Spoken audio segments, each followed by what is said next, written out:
Muchas gracias, hermanos, gracias por estar aquí, gracias a Dios por el día de reposo, gracias a Dios porque hoy venimos quizá cansados, quizá después de una semana de mucho trabajo, una semana de mucho esfuerzo. Dios nos da este día para descansar en Él. Él es el mismo que nos dijo: venid a mí todos los que estéis trabajados y cargados. Venimos de una semana de interacción con el mundo, de una semana de ver las cosas del mundo, de interactuar con las cosas del mundo, y venimos hoy a descansar en Cristo, en nuestro reposo, como una probadita del descanso eterno que tendremos con Dios. Muy bien, hermanos, voy a leer solo el versículo 1 y 2, en los cuales vamos a enfocarnos este día nuevamente. Pablo, siervo de Jesucristo, llamado a ser apóstol, apartado para el evangelio de Dios, que él había prometido antes por sus profetas en las santas escrituras. Que él había prometido antes por sus profetas en las santas escrituras. Hermanos, la semana pasada hablamos de Pablo, un erudito, un teólogo, un lingüista, un grande entre los grandes. Pablo incluso para el mundo pagano es un gran filósofo. Desde el punto de vista filosófico, ningún filósofo honesto negaría la grandeza de Pablo. No solo era un gran erudito, sino también era un hebreo de hebreos. Él podría trazar su linaje hasta la tribu de Benjamín. Eso no era cualquier cosa. Cuando el reino de Israel se dividió, el reino del norte y el reino del sur, el reino del norte fue absorbido completamente por un pueblo pagano, mientras Dios fue fiel con el reino del sur y dos tribus solamente, Judá y Benjamín. Entonces Pablo estaba trazando su linaje y lo hizo hasta Benjamín. Su erudición y su pedigrí hacían que Pablo fuera un hombre grande. Eso vimos la semana pasada, que ese era su orgullo. Pablo tenía ese orgullo en ser erudito y ser hebreo. Todos sus objetivos estaban concentrados en su éxito como rabí y fariseo. Todo eso lo tenía como ganancia: la carrera profesional, la fama, el éxito. Eso es lo que quiero, decía Pablo. Eso es lo que estoy buscando con mi profesión, con mis estudios. Pero ese orgullo llegó a su fin cuando él es poderosamente alcanzado por Cristo. Pablo no estaba buscando a Dios, no estaba caminando con Dios, no estaba siendo guiado por Dios. Al contrario, él estaba persiguiendo a la iglesia de Dios. Entonces Pablo es un gran ejemplo para nosotros de la elección incondicional y de la gracia irresistible de Dios. No hacemos nada para merecer la salvación. La salvación es un regalo gratuito, es algo redundante, pero es un regalo gratuito de Dios. Muy bien, eso es lo que hablamos la semana pasada. El día de hoy continuaremos con la exposición de la carta a los romanos y veremos el final del versículo 1 y todo el versículo 2. Como habíamos comentado, es necesario que lo hagamos así y de esta manera, ya que todas las ideas de esta introducción de los versículos 1 al 7 están conectadas.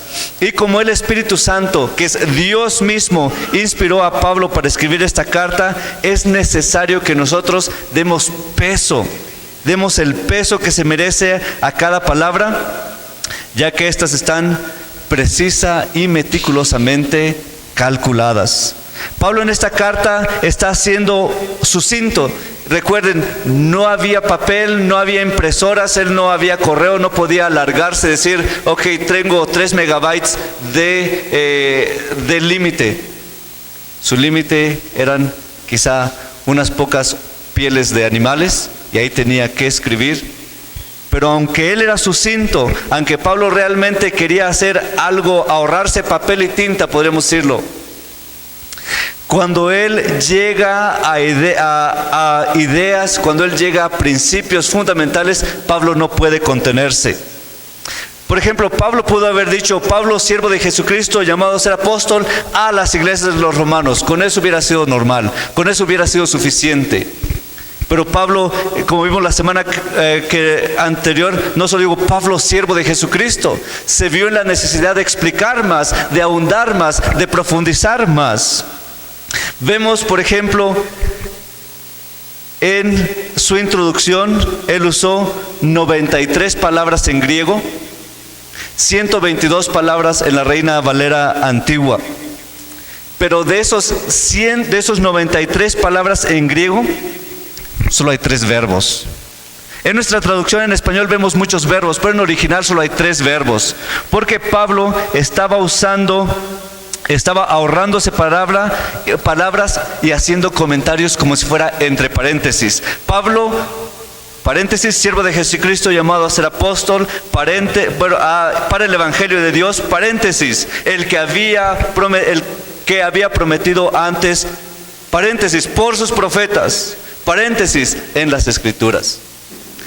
No hay muchos verbos. En todos esos 97 palabras solo hay 3 verbos y nos habla, Pablo está haciendo comentario de comentario y comentario. Entonces tenemos que dar ese peso a esos pequeños comentarios que Pablo inserta, porque no son aleatorios. Pablo considera estos comentarios importantes. Nosotros también deberíamos hacerlo. Debemos mostrar esta importancia de la palabra de Dios hasta irnos a dormir temprano el día anterior. Así llegamos frescos y listos para recibir la comida espiritual. Pero si ayer en la noche nos fuimos a dormir después de horas en el Xbox, horas de ver películas de acción o películas románticas, lo que mostramos con ello es un desprecio por la palabra de Dios, un desprecio por el Evangelio de Dios, un desprecio por Dios mismo.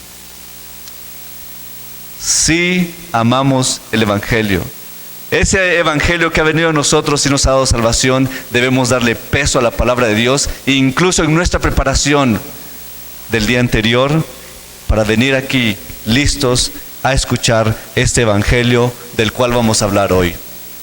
Hoy vamos a hablar del Evangelio prometido de Dios y vamos a hacerlo en tres maneras. Primero, el Evangelio de Dios. Vamos a analizar esa porción, el Evangelio de Dios.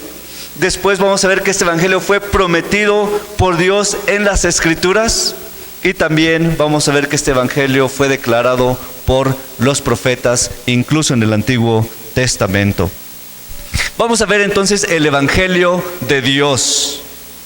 La palabra evangelio es una de esas palabras que ha perdido su valor en nuestro mundo moderno. Vivimos en una crisis lingüística, vivimos en una crisis de lenguaje. Un ejemplo de ello es la palabra amor. Esa palabra ya es una de las más baratas que hay en el mundo. El amor se usa para describir una relación en fornicación. Es que nos amamos y demostramos nuestro amor fornicando. Demostramos nuestro amor el uno al otro en contra de la palabra de Dios. Es un amor barato. Pero también la palabra de amor se usa para describir los gustos de cada persona. Amo las hamburguesas, amo el café, amo a mi esposa. Amo el fútbol, amo mi carro, amo a mis papás. Pero que hablemos del amor de esa manera no es accidental. Nuestra sociedad está viviendo en los límites del existencialismo. Vayan a Kierkegaard si quieren saber algo más de eso. Y del nihilismo. Vayan a Nietzsche si quieren saber más de eso. Y espero que no terminen suicidados como Ernest Hemingway. En nuestra sociedad ya nada tiene sentido. No hay sentido para la vida, no hay sentido para la existencia, no hay sentido para nada. Y eso se expresa en el lenguaje mismo. ¿Qué es el amor? Lo que yo quiero que sea. Por lo tanto, el amor que tengo por una hamburguesa es el mismo amor que tengo por mi esposa, por los hijos y todo lo que Dios creó. El amor se confunde con satisfacción egoísta de nuestros deseos, pasiones, y las películas y las canciones están llenas de ese tipo de amor barato. De forma como hablamos, es la forma en que somos. De la abundancia del corazón habla la boca. Esta concepción barata de las palabras también ha afectado a la palabra Dios. Dios es amor.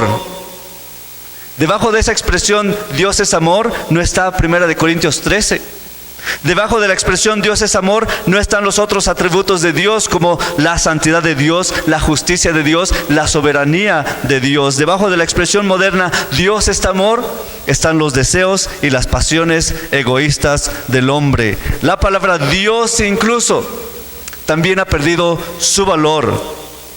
Para todos es el nombre de Dios en vano. Se cayó el niño, Dios mío.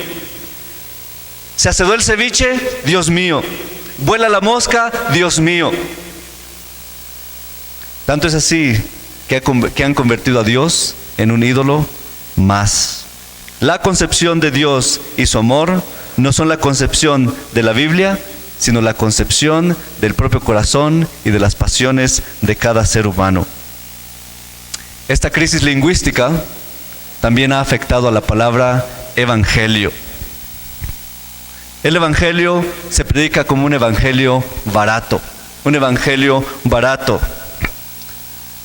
Esto ha hecho el arminianismo. Ellos dicen que el evangelio es el amor de Dios por todos. Dios ama a todo el mundo, dicen ellos. Él ama al adúltero que engaña a su esposa, Él ama al homosexual, dice Bergoglio también ahora, el pontífice romano. Los católicos también son arminianos. Obviamente sabemos que todos los arminianos solo sacan de contexto los pasajes de la Biblia que hablan y que mencionan la palabra todos. Ellos dicen, sí, la palabra todos significa todos de manera universal. Entonces, si yo digo que todo Perú va a estar aquí en Cajamarca para el carnaval, me estoy refiriendo que los 33.72 millones que hay en Perú van a estar en Cajamarca. Es el concepto arminiano. Pero eso es ilógico. Es ilógico no solo porque le atribuyen deseos a Dios, sino que contradicen la voluntad de Dios. Dios tiene deseos como humanos, dicen ellos. Todos esos pasajes que hablan de anhelo, de deseo, de pasiones, son deseos que Dios tiene. Dios no tiene deseos. Dios no tiene anhelos. La Biblia usa lo que se llaman figuras literarias, y la figura literaria aquí es antropomorfismo o antropopapismo. Figuras de hombre, pasiones de hombre, se atribuyen a Dios, no porque Dios sea así, sino para que nosotros comprendamos algo de la grandeza y del amor de Dios. Dios no desea, Dios no anhela, Dios decreta. Dios en su voluntad soberana y eterna no puede desear la salvación de todos y al mismo tiempo enviar a algunos al infierno. En lógica y filosofía a eso se llama una contradicción. Hay una ley en lógica y una ley en filosofía que se llama la ley de la no contradicción. Y no podemos traer esas contradicciones a Dios. Pero también el mundo cristiano, con el transformacionalismo y el restauracionismo, tienen una concepción barata del evangelio. El evangelio, según ellos, es un mensaje de paz y de prosperidad para todos. Para muchos de ellos, el cristianismo es un medio para un fin. El evangelismo, entonces, es un medio para combatir la pobreza, es un medio para combatir el rezago económico y la educación. El evangelismo es un medio para combatir la injusticia social. Para ellos, el evangelismo es un medio para tener comunidades sanas. Hay un pensador muy bueno y teólogo, se llama J. Gresham Machen, creo le pronuncian aquí, o Machen, está bien. J. Gresham Machen respondió a todo esto claramente en su libro Cristianismo y Liberalismo, un libro que todos deberíamos leer. En ese libro él dijo que el cristianismo realmente puede hacer todo esto, puede eliminar la pobreza, puede curar todos los males sociales, pero agrega: nuestro Señor dijo: Buscad primeramente el reino de Dios y su justicia y todo será añadido. Pero si tú buscas primeramente el reino de Dios y su justicia con el objetivo de que todas estas cosas te sean añadidas, te vas a perder esta añadidura y el reino de Dios también. En otra parte le agrega, el misionero liberal busca esparcir las bendiciones de la civilización cristiana, cualquiera que éstas sean, y no está particularmente interesado en guiar a los individuos a que dejen sus creencias paganas. Ya estamos a más de 100 años del experimento kuiperiano de restaurar la sociedad, y Holanda no se ha hecho un centímetro más cristiano. Al contrario, Holanda es de los países más paganos, es el más pagano de muchos. Lo mismo en Estados Unidos, la sociedad no se ha hecho más cristiana. El cristianismo no ha transformado la ciudad en Estados Unidos, y desde el año 1920 ya han ido esas historias de la restauración. Hay un nuevo libro que se titula The Great Dechurching, la gran salida de la iglesia. Los autores han hecho análisis estadísticos en ese libro y dicen que en los últimos 25 años, más de 40 millones de personas han dejado la iglesia. No la han dejado para transformar la sociedad, no la han dejado para traer justicia social, lo han dejado para contaminarse e irse con el mundo. La Iglesia Cristiana Reformada de Estados Unidos, la CRC, con su proyecto kuiperiano de antaño, no ha transformado la sociedad de Grand Rapids, Michigan, que es un pueblito pequeño. Al contrario, la misma universidad se ha transformado a sí mismo, ya recibiendo homosexuales y permitiendo todo tipo de depravación sexual en sus campuses universitarios. Es decir, el reformacionalismo y el restauracionismo han sido pesados en la balanza y han sido encontrados falto. Tenemos que recobrar la palabra evangelio. Para ello, primeramente, tenemos que ver por qué necesitamos el evangelio. Como ya saben, la palabra evangelio significa buena nueva, buena noticia. Es una buena noticia porque realmente hay una mala noticia. La mala noticia es que todo ser humano universalmente, desde la planta del pie hasta la cabeza, no hay en él cosa ilesa, sino herida, hinchazón y podrida llaga. No están curadas, ni vendadas, ni suavizadas con aceite. La mala noticia es que el Señor miró desde los cielos sobre los hijos de los hombres para ver si había algún entendido que buscara a Dios. Todos declinaron, juntamente se han corrompido, no hay quien haga bien, ni siquiera uno. Salmo 14:3. La mala noticia es que el hombre no solo está enfermo, no solo necesita un salvavidas, todo hombre está muerto en delitos y pecados. Todo hombre es carnal y amigo del mundo y por lo tanto enemigo de Dios. Santiago 4:4. Adúlteros y adúlteras, ¿no sabéis que la amistad del mundo es enemistad con Dios? Cualquiera pues que quisiere ser amigo del mundo se constituye enemigo de Dios. No digas eso, vas a ofender a los hermanos. No digas eso, predica solo sobre el amor. Para entender la buena noticia, para entender el evangelio, tenemos que decir el estado natural de todos, si no, no es buena noticia. Solo así el evangelio puede ser una buena noticia. ¿Cuál es la mala noticia? No erréis, ni los fornicarios, ni los adúlteros, ni los idólatras, ni los afeminados, ni los que se echan con varones, ni los ladrones, ni los avaros, ni los borrachos, ni los maledicientes, ni los robadores heredarán el reino de Dios. Mala noticia. ¿Buena noticia? Mala noticia. Hijo, hija, no te hagas ilusiones. Andas en fornicación, estás viendo pornografía, hasta en la forma en que te vistes puedo ver que no estás caminando con Dios. No te hagas ilusiones. Esa es la mala noticia. Tenemos que confrontarlos con el pecado para que puedan ver la buena noticia. Y esto erais algunos de vosotros. Esto erais algunos de vosotros, mas ahorita mismo, ya sois salvos, mas ya sois santificados, mas ya sois justificados en el nombre del Señor Jesús y por el Espíritu de nuestro Dios. Esa es la buena noticia. Que en Dios hay perdón para todos los pecados y que mis pecados no solo son lavados, sino que yo soy santificado por el Espíritu Santo. Tengo ese Espíritu Santo para que pueda caminar en una nueva vida y soy justificado por Cristo. Cristo le dice a la mujer adúltera y fornicaria en Juan 8, 10 al 11: mujer, ¿dónde están los que te acusaban? ¿Ninguno te ha condenado? Y ella dijo: Señor, ninguno.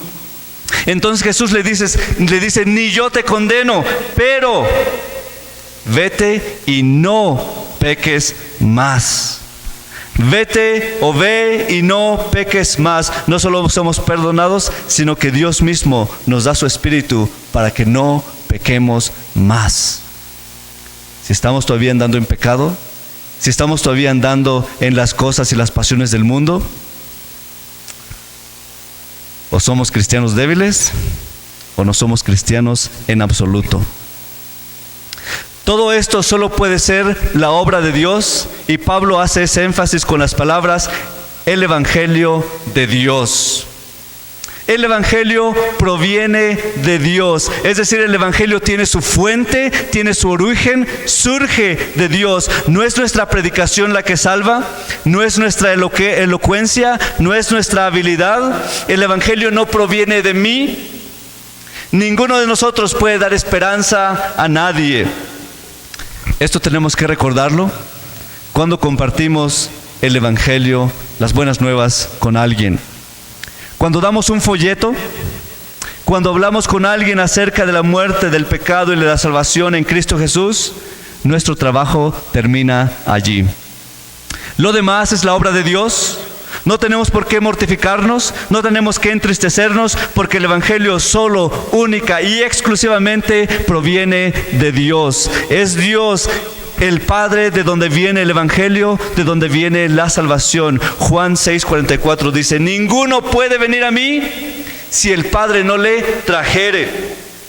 Los arminianos también quieren torcer esta palabra y dicen: el verbo traer quiere decir que Dios es como si atrajera, como si invitara, como si dijera: aquí estoy, el mundo, vengan a verme. Eso dicen los arminianos del verbo ahí, que Dios lo traiga. Sin embargo, el griego diría: si el Padre que me envió no le arrastrare. La Reina Valera 60 traduce el verbo trajere, traduce la palabra trajere del verbo elko en griego. El verbo elko en griego es el mismo verbo que se utiliza en Hechos 21:30, donde dice: así que toda la ciudad se conmovió y se agolpó el pueblo, y apoderándose de Pablo, elko, lo arrastraron fuera del templo. Ciertamente Dios no nos trae gritando y pataleando, pero ese hombre natural que está muerto en delitos y pecados tiene que ser arrastrado de ese pecado, arrastrado de su maldad. Tiene que conocer la porquería, tiene que conocer la degeneración, tiene que conocer que Él es podrida llaga. Y eso es como si nos fuéramos arrastrados por Dios, sacudidos y decirnos: despierta, esa es tu condición. Solo cuando somos regenerados podemos ver esa condición y aceptar la buena noticia. Como esclavos y apóstoles de Cristo, ese es el Evangelio al que hemos sido apartados. Es el Evangelio de las Santas Escrituras. Este Evangelio ha sido prometido por Dios, dice Pablo, en las Santas Escrituras. Cuando Pablo dice aquí Santas Escrituras, tenemos que ver a este fariseo, tenemos que buscar a este hombre que creció con las Escrituras. Pablo está escribiendo este Evangelio que proviene de Dios en las Santas Escrituras. Imaginemos que, por supuesto, Pablo se está refiriendo al Antiguo Testamento aquí. Y como dijimos, no hay nada fuera de lugar. Que Pablo agregara las santas escrituras aquí es obra del Espíritu Santo en él. Como buen judío, seguramente Pablo recibió la instrucción en la sinagoga desde niños. Vemos que Pablo dice a Timoteo en 2 de Timoteo 3:15, desde la niñez ha sabido las sagradas escrituras.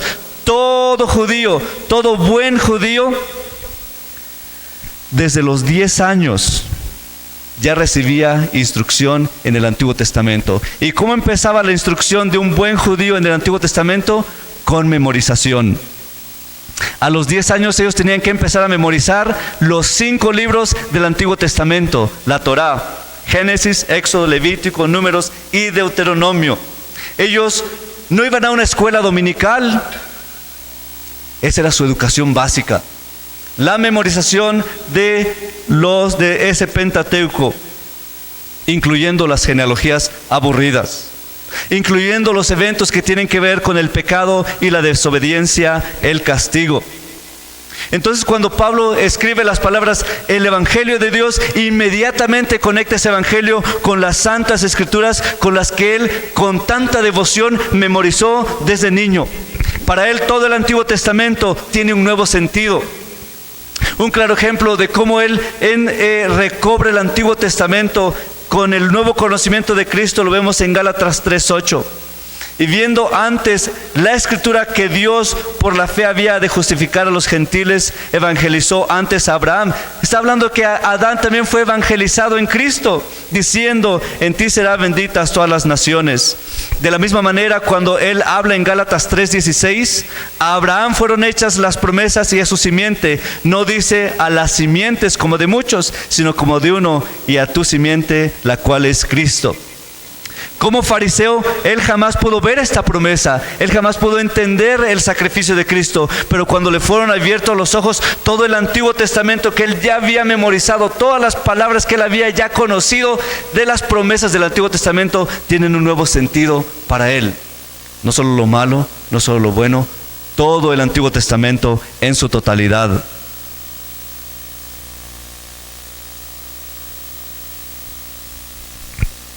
Hermanos, el Antiguo Testamento no son solo historias para niños. Hemos cometido un grave error solo al enseñar a los niños historias bonitas del Antiguo Testamento. El arca de Noé. Y ahí está dibujado el arca flotando en el mar azul, con Noé y los animalitos asomándose en la ventana, la jirafa casi por arriba, el elefante casi no cabe en la ventana, todos sonriendo y todos felices. ¿Es eso verdad? Ahí están los niños coloreando. ¿Es eso verdad? Ahí no se ven los miles y miles de personas flotando en el mar, ahogadas. Ahí no se ve el fin del hombre que no llega al arrepentimiento. Ahí no se ve la ira de Dios por el pecado. No les muestres eso. Muéstrales a los animalitos felices. Muéstrales un viejito con cabeza blanca ahí sonriendo que apenas puede caber entre los animales. No, hermanos. Nuestros hijos, como el buen judío del Antiguo Testamento, desde niños tienen que oír y leer las sagradas escrituras. Ellos deben conocer la historia de la humanidad como está escrita ahí. Pablo la conocía, Timoteo la conocía. Ellos deben conocer las consecuencias de la desobediencia, las consecuencias de la rebeldía, las consecuencias del pecado. ¿De qué sirve hacer programas de niños y actividades de verano para entretener a los niños y enseñarles una mentira? Ellos no están ciegos. Ellos ven que papá y mamá están peleando. Ellos ven ahora que mamá comparte la cama con alguien que no es su papá. Ellos ven la consecuencia del pecado y tienen que ser instruidos en la razón de esa consecuencia y por qué su familia es un caos y que la única salida para ello es el Evangelio que proviene de Dios. Ese es el Evangelio. Si el hombre no es confrontado con su pecado y su miseria, jamás recibirá el Evangelio, la buena noticia. Vemos incluso en este par de palabras, santas escrituras, no solo el evangelio que Pablo conocía ahí, sino el mismo celo por Pablo de esas santas escrituras. Pensando en su audiencia, quizá esto es importante, había entre los romanos, habían ahí judíos. Él decía, ustedes también conocen esas santas escrituras, y si ustedes romanos no las conocen, tienen que conocer esas santas escrituras. Hermanos, tenemos que entender que las escrituras son santas en dos maneras. Primero, porque las escrituras son santas en el sentido sagrado. Segunda de Timoteo 3:16, toda escritura es inspirada por Dios. Y estábamos nuevamente Pablo diciendo a Timoteo el Antiguo Testamento.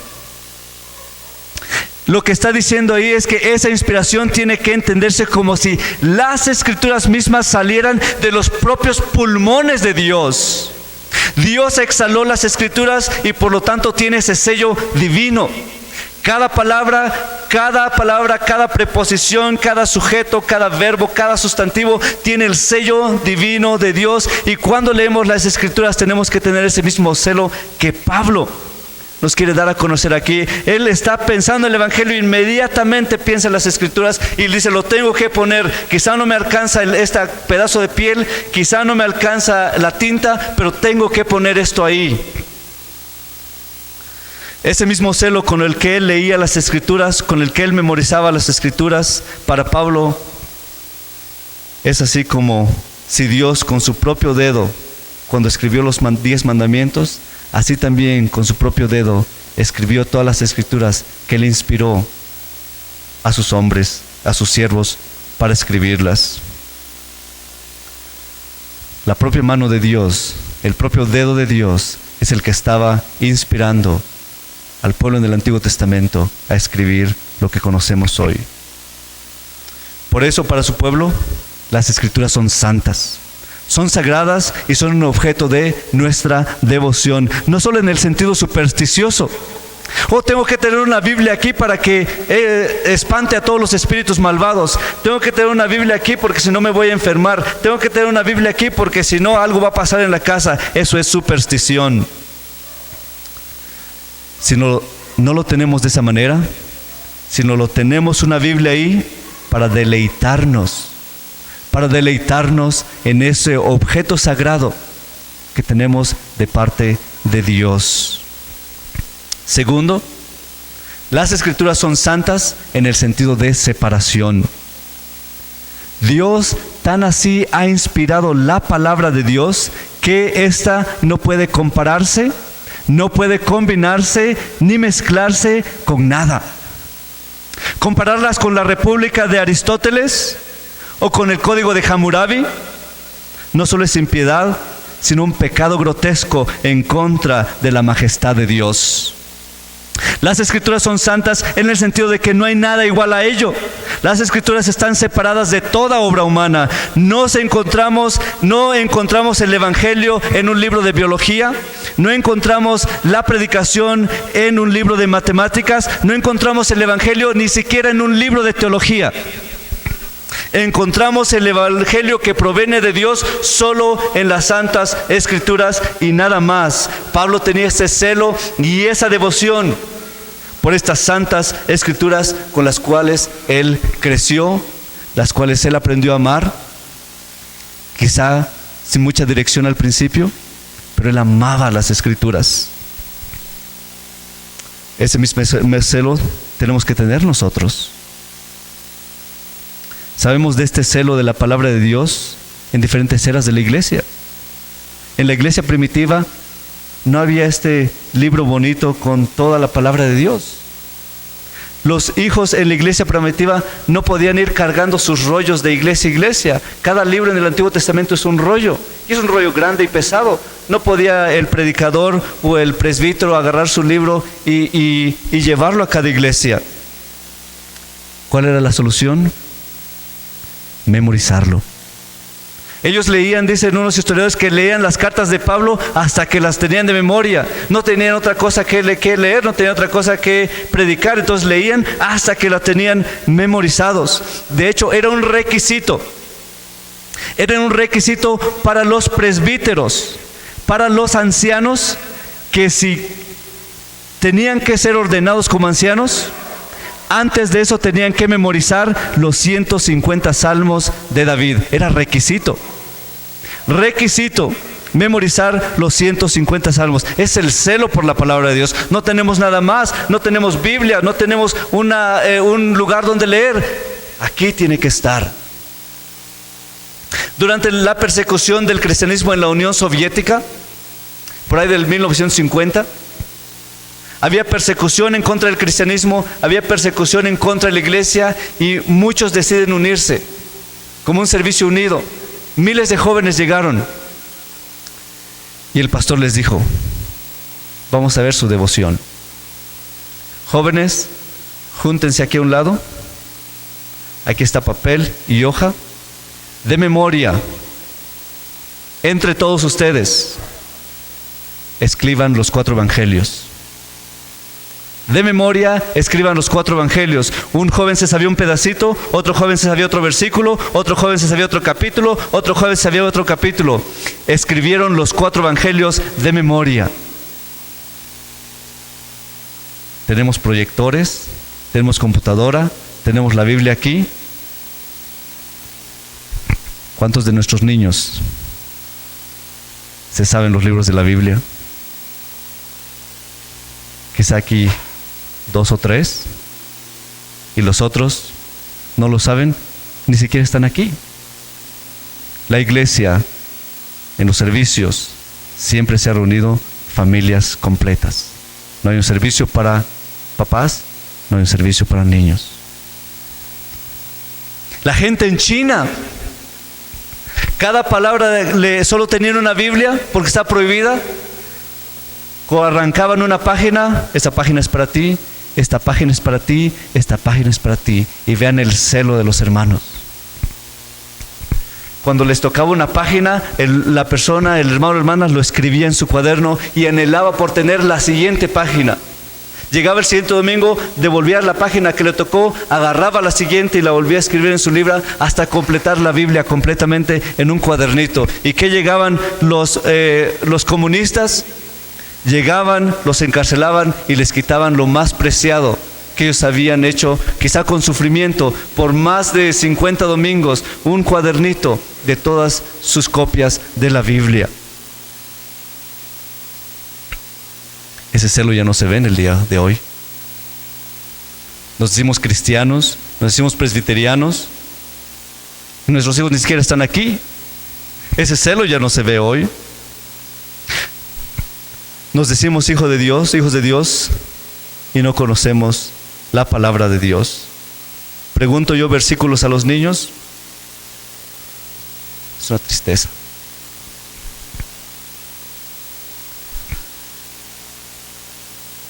Nos decimos hijos del pacto y no cumplimos nuestros votos de instruir a nuestros hijos en el pacto.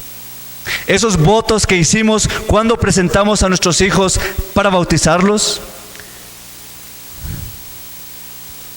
Si ustedes piensan, padres nuevos, bautizar a sus hijos, pero no van a cumplir sus votos de educar a sus hijos, de instruirlos sistemáticamente en la palabra de Dios, si van a enviar a sus hijos a las escuelas públicas o a la escuela de paga y decir, ya cumplí, mis hijos reciben educación cristiana, mejor no los bauticen.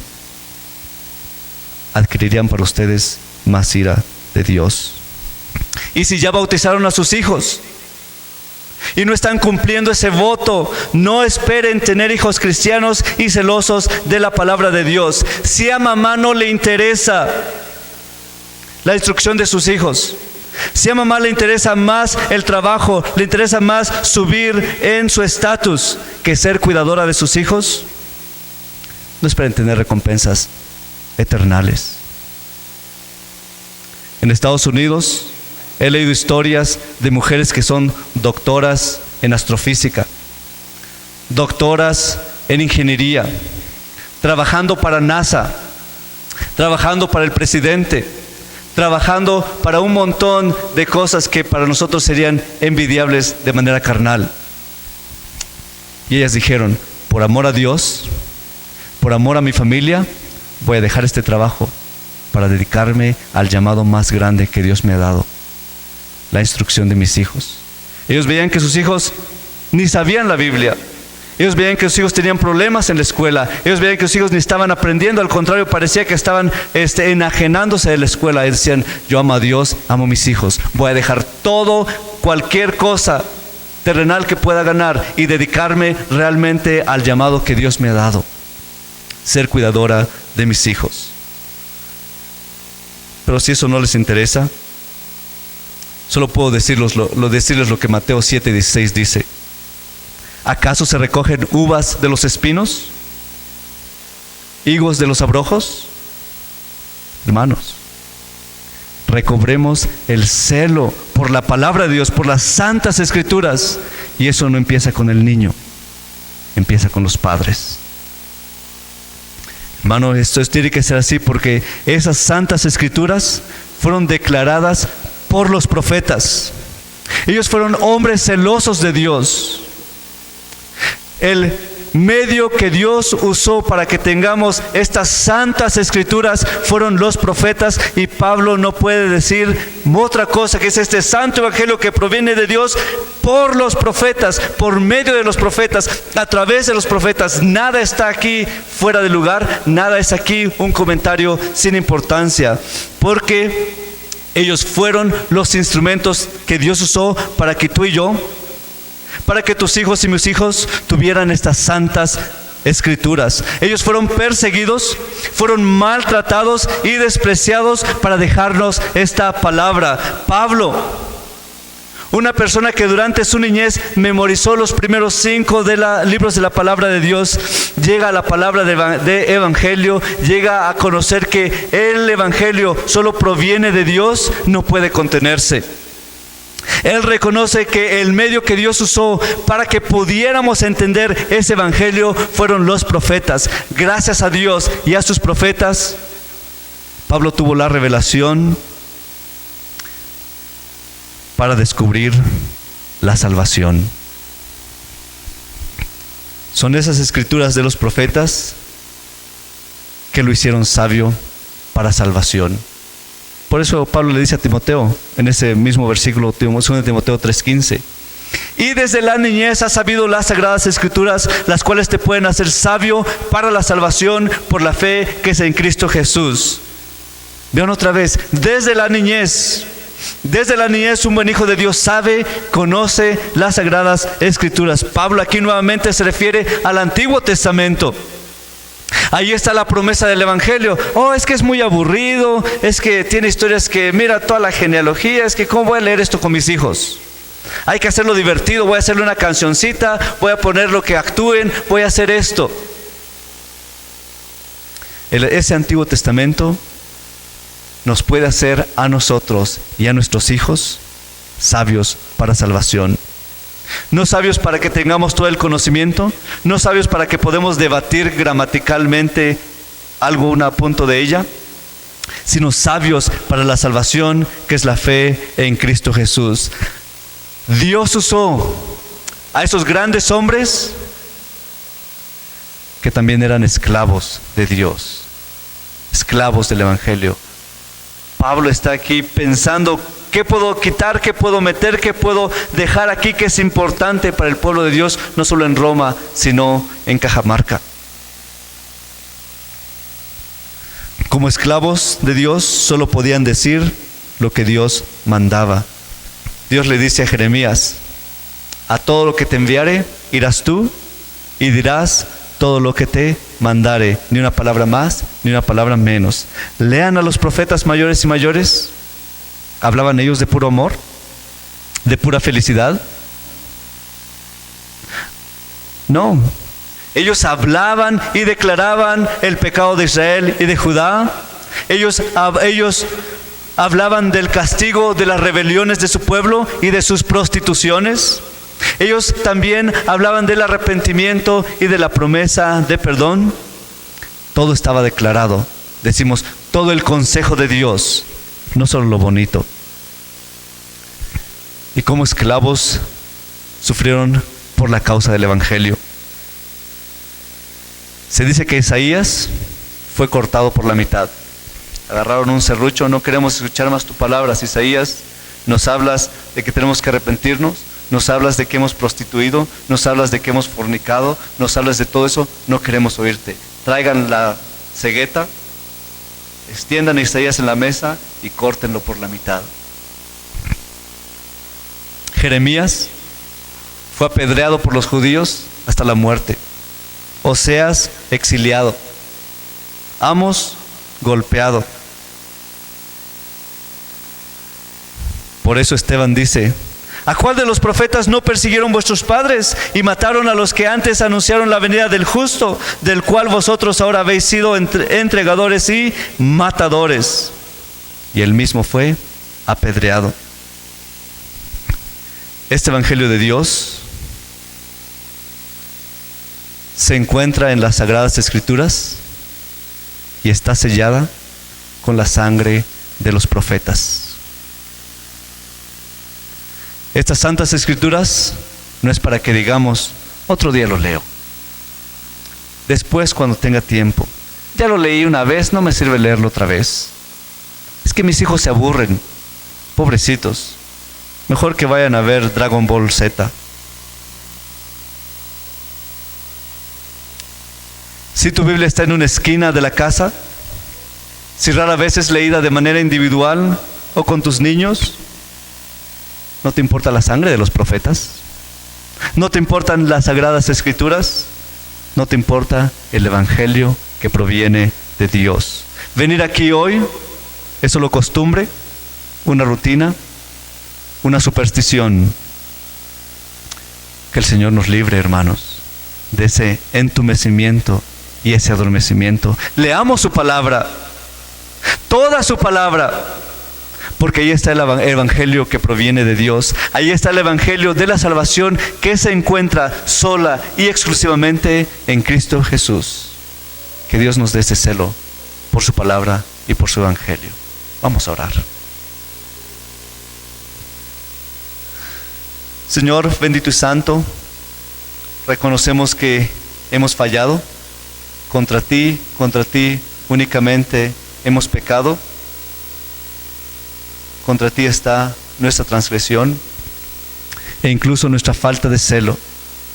Ese celo que Pablo no puede contenerse, ese Pablo que no puede dejar de decirnos, ese celo por las Sagradas Escrituras que fue escrita por tus profetas que sufrieron de todo para que tengamos un buen libro, el cual nos puede hacer sabio para la salvación. Señor, pedimos que los padres aquí recobren ese celo, que no se enfríe su amor por la maldad que ven a su alrededor, que no se enfríe su celo por los deseos de tener una mejor forma de vida, una mejor posición económica, sino que ese celo sea porque sus hijos, como los niños del Antiguo Testamento, memoricen tu palabra, conozcan tu palabra y puedan deleitarse en tu palabra. Decía David: oh, cuánto amo tu ley, todo el día es ella mi meditación. Pedimos eso, Señor, que tu pueblo ame tu ley, que nuestros hijos amen tu ley y que sean sabios para salvación. Pero no lo podemos hacer nosotros mismos, no podemos obligar a nadie, no podemos dar el Espíritu a nadie. Sino te pedimos que sea tu Espíritu el que descienda sobre nosotros, sobre nuestros hijos, para que podamos amar tu palabra y conocer tu Evangelio. En Cristo Jesús oramos. Amén.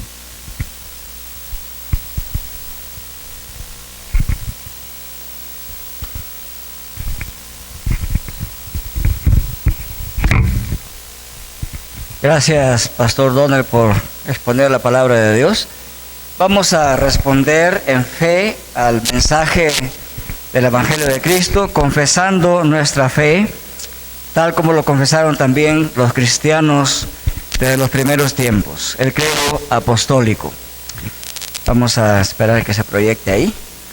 Creo en Dios Padre Todopoderoso, Creador del cielo y de la tierra, y en Jesucristo, su único Hijo, Señor nuestro, que nació de María Virgen, padeció bajo el poder de Poncio Pilato, fue crucificado, muerto y sepultado. Descendió al Hades. Al tercer día resucitó de entre los muertos. Subió al cielo. Está sentado a la diestra de Dios Padre Todopoderoso. Desde allí vendrá a juzgar a los vivos y a los muertos. Creo en el Espíritu Santo, la Santa Iglesia Universal, la comunión de los santos, el perdón de los pecados, la resurrección de la carne. Amén. Vamos a dirigirnos a Dios en oración.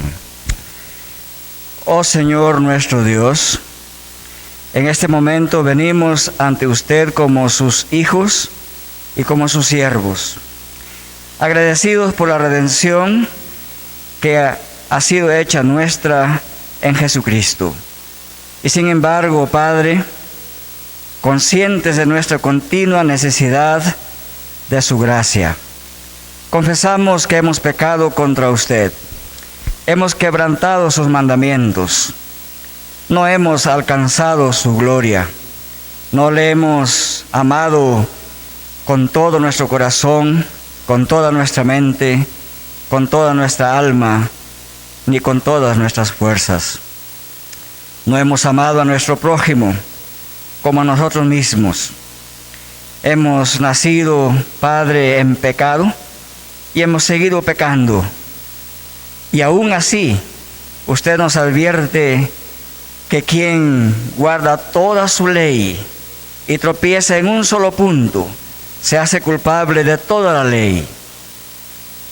Padre, quite de nosotros toda pretensión de presentarnos delante de los demás como perfectos y la medida de la santidad. Al contrario, nuestro Dios, reconocemos nuestra culpa. Con razón, Padre, caemos bajo su maldición y juicio. Tenga piedad de nosotros, oh Padre, en el nombre de Jesús. Borre nuestras transgresiones. Lávenos de nuestras iniquidades.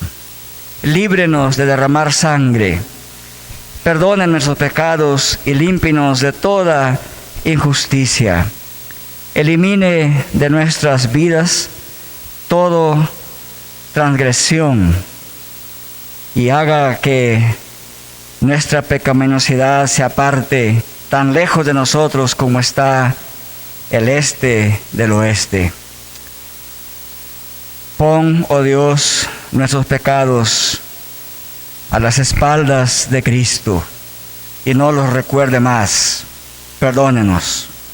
Le agradecemos, Padre, porque tenemos un abogado para con usted, a Jesucristo el justo, quien se entregó a sí mismo para propiciar los pecados de todos sus elegidos en el mundo entero.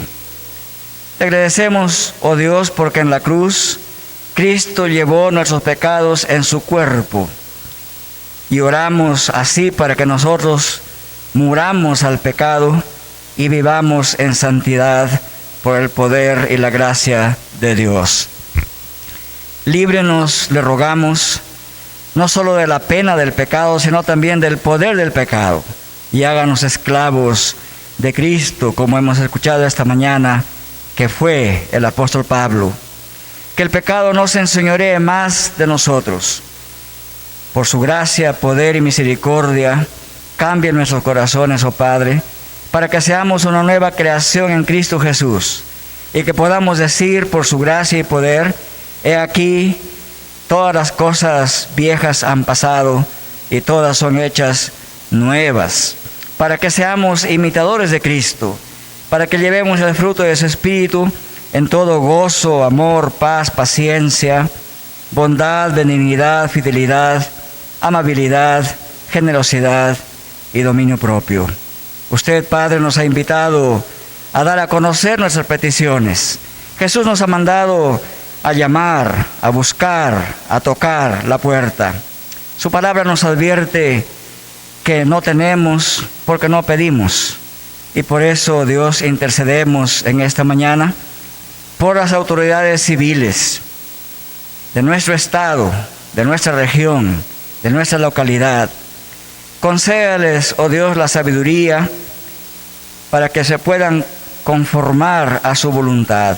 Oramos por este poder ejecutivo de la nación, por el poder legislativo y judicial de nuestro Estado y de nuestro gobierno, y en todo el país, en cada región, en cada municipio, en cada centro poblado, para que gobiernen conforme a su voluntad y conforme a su palabra.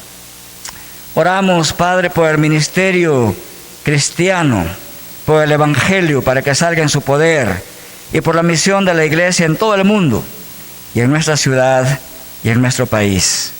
Padre, le suplicamos que siga bendiciendo la predicación de su palabra en todas sus iglesias, para que no regrese vacía, sino que pueda lograr el propósito para el cual usted la ha diseñado y que sea predicada.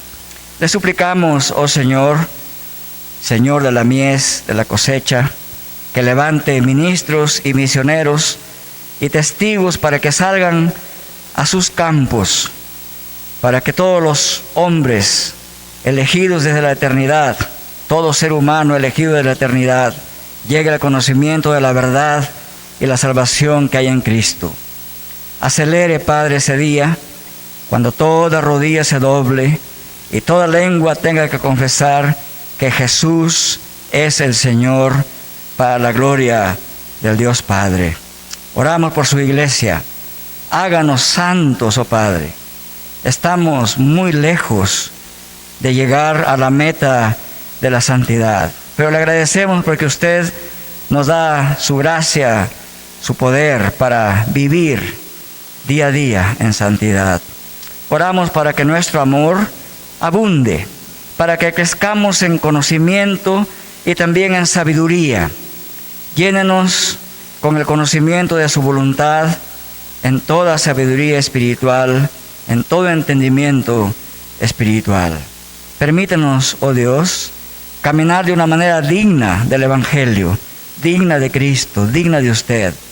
Produzca por su gracia y poder en nosotros fruto que sea visible para su gloria. Úsenos, Padre, para la alabanza y la gloria de su nombre. Finalmente, oh Dios, oramos por los afligidos, por aquellos que están enfermos, para que puedan ser sanados por su gracia y poder, para que los que lloran sean consolados, los que sufren tristeza sean consolados por su evangelio, para aquellos que están cansados y cargados que puedan descansar, siendo arrastrados hacia Cristo para salvación, perdón, para que aquellos que están desanimados o deprimidos puedan encontrar alegría que es inexpresable, esa alegría que solamente el Espíritu Santo nos puede dar a regenerar y limpiar nuestros corazones, para que aquellos que están ansiosos puedan conocer la paz que sobrepasa todo entendimiento. Oramos, nuestro Padre, de esta manera, sabiendo que aparte de usted, nada podemos hacer, y en la confianza de que solamente usted es capaz de hacer mucho más de todo lo que pedimos o pensamos, por Jesucristo nuestro Señor. Amén.